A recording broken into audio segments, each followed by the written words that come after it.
هعمل معاكم النهاردة الفطاير والسندوتشات الخطيرة دي، تنفع للمدرسة، الشغل، رحلات، اي مناسبة.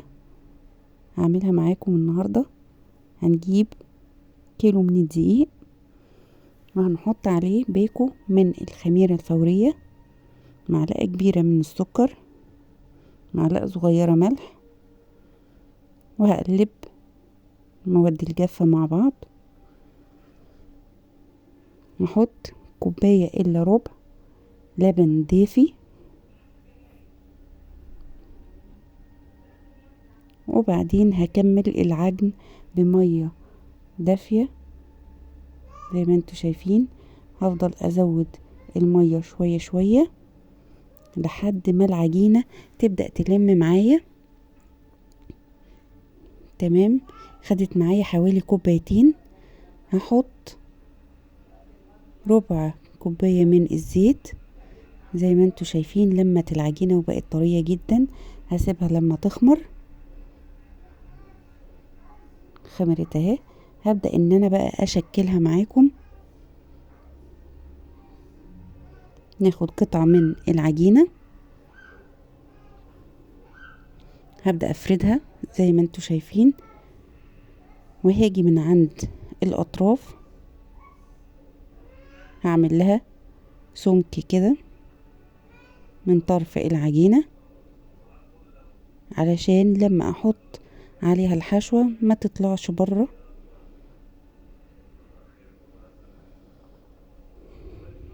زي ما انتوا شايفين هحط بقى معلقتين من الكاتشب زي ما انتوا شايفين كده، وهفردها على العجينة بتاعتي. هنحط رشة من جبنة رومي المبشورة،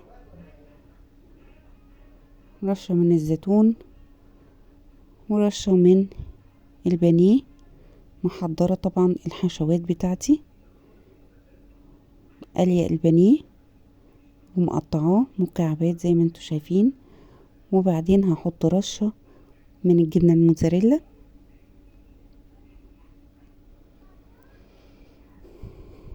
ونقلتها في الصينية زي ما انتوا شايفين. هبدأ اعمل شكل تاني. جبت قطعة من العجينة، فردتها زي ما انتوا شايفين كده، شكل بيضاوي. حطيت رشة من الجبنة الرومي المبشورة، رشة من السوسيس برضو قليه ومقطعاه، وبعدين هبدأ اقفله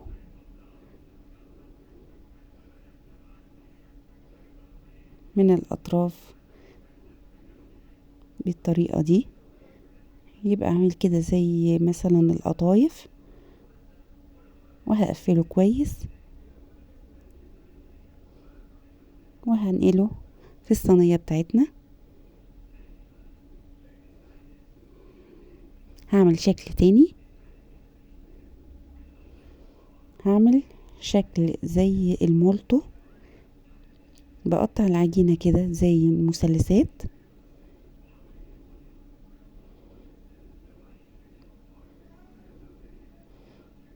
زي ما انتوا شايفين.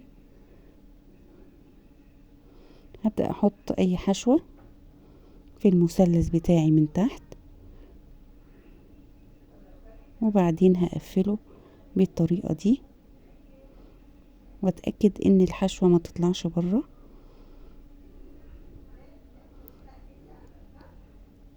تمام.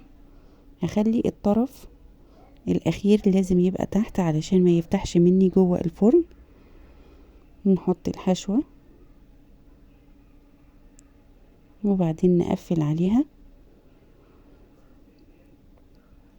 بالطريقة دي، ونلفها بالطريقة دي.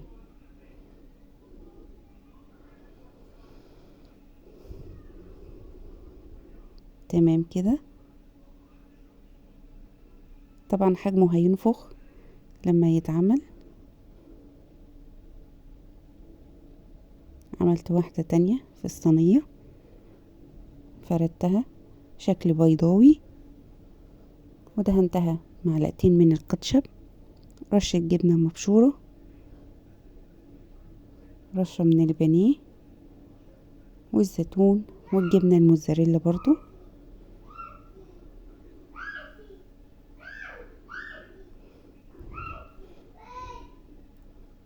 تمام كده. هبدأ اعمل شكل تاني. جبت قطعة من العجينة وفتحتها من النص كده، وحطيت الحشوة بتاعتي، وهقفل عليها العجينة، هتبقى شكل العيش الكايزر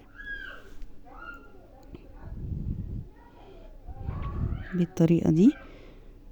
نبططها بس شوية مش قوي. تمام. هنحط في الصينية. هعمل واحدة تانية معاكم. نجيب العجينة نحط فيها الحشوة من النص زي ما انتوا شايفين، وبعدين اقفلها. اتأكد ان هي مقفولة كويس عشان الحشو ميطلعش برا.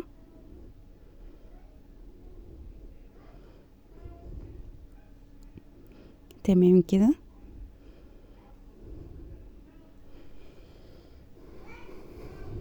هعمل شكل تاني. فردت قطعة من العجين على الرخامة زي ما انتوا شايفين بشكل مستطيل، وهاجي على الطرف كده احط الحشوة بتاعتي، وهقفل الطرف ده. اتأكد ان هو مقفول كويس.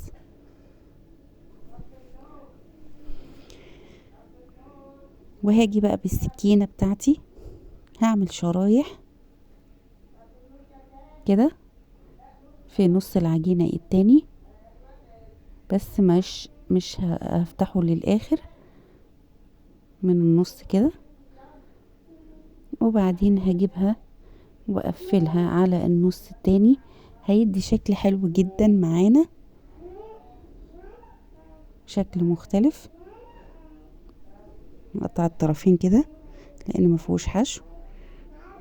بقى ده الشكل اللي عندي. هعمل شكل تاني. فردت العجينة وحطيت فيها الحشوة، وهقفلها زي الساندويتش او زي العيش الفينو. هبدأ ان انا اقفلها كده.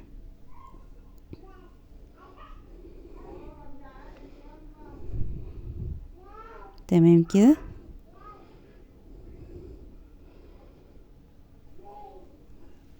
وهحطها في الصينية بالشكل ده. هنا عملت مثلث برضو تاني شكل المولتو، بس عملته كبير شوية. ما ننساش ان العجينة لما تخمر الحجم هيتضاعف. ده عملت الشكل ده تاني معاكم. قفلته من الطرف ده، والنص التاني هعمل فيه شرايح بالسكينة، وبعدين هقفلها.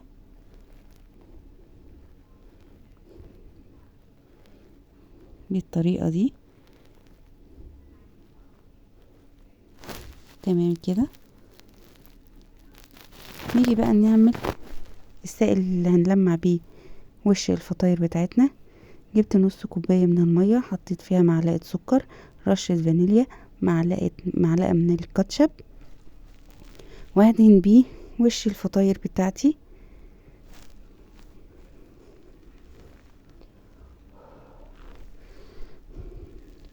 طبعا سائل التلميع ده موفر معانا بدل البيض واللبن. عملنا سائل التوفير زي ما انتوا شايفين.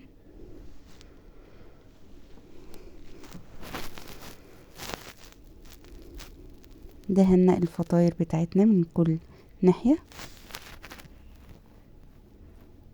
تمام كده. هجيب بقى رشة من حبة البركة، وهنحطها على الفطاير بتاعتنا من فوق كده، بتدي طعم حلو جدا وشكل للفطاير. دخلناها الفرن وطلعت بالشكل ده. ما شاء الله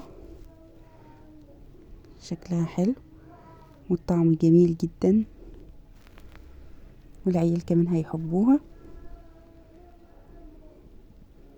ما شاء الله. شوفوا بقى الحجم اتضاعف ازاي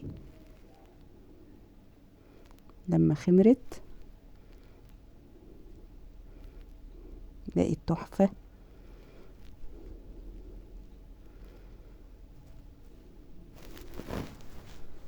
بألف هنا وشفا يا جماعة.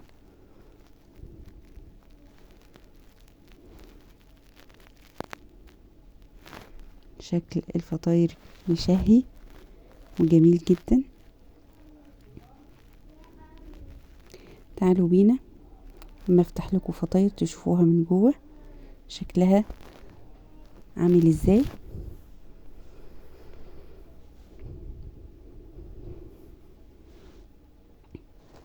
شايفينها بقى من جوه ما شاء الله تحفة، مفرغة من جوه وطرية زي القطن، جميلة جدا. والجبنة سايحة من جوه اهي زي ما انتوا شايفين ما شاء الله. افتح لكم واحدة تانية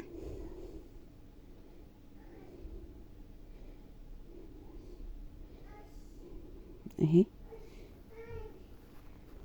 مليانة حشوة جميلة جدا.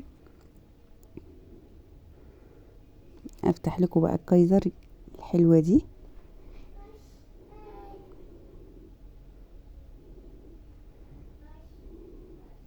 كنت حشيها جبنة. شايفين الجبنة سايحة من جوه ازاي ما شاء الله، سخنة وخطيرة. وبألف هنا وشفا.